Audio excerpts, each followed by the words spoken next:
Dans les toilettes publiques, je ne sais pas si vous aviez remarqué, mais on peut souvent voir des petites affiches qui nous disent comment se laver les mains.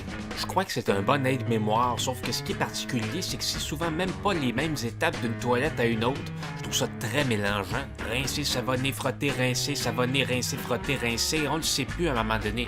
Mais moi, avec tout ça, j'ai décidé de faire ma propre méthode pour bien se laver les mains, pour se protéger contre toutes les infectations. Il faut tout d'abord s'assurer d'avoir un robinet qui fonctionne, parce que si le robinet fonctionne pas, il va falloir trouver de l'eau par d'autres moyens. Et puis, j'en connais pas de beaucoup plus facile et accessible que le robinet.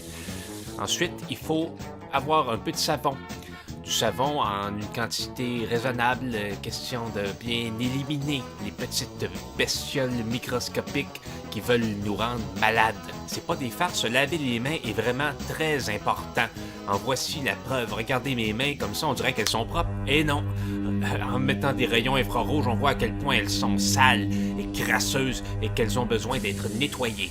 On commence en se rinçant les mains sous un jet d'eau tiède, puis on met 2 sploufs de savon qu'on fait mousser hors de l'eau pour bien activer l'effet actif et annihilateur de toutes les microbes que les bulles de savon possèdent.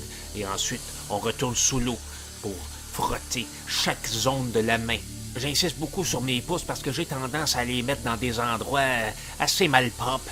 Mais ça, ensuite, chaque doigt doit se mériter une attention d'au moins 20 secondes de frottage par une friction intensive. On réduit à néant jusqu'à 0,05% de plus de petites bestioles microscopiques néfastes. Après 5 minutes passées à me frotter le pourtour des doigts, je dirige mon attention vers mes paumes. Il est très important de bien nettoyer les ongles, puisque sous les ongles se glisse quantité d'organismes étranges et puants.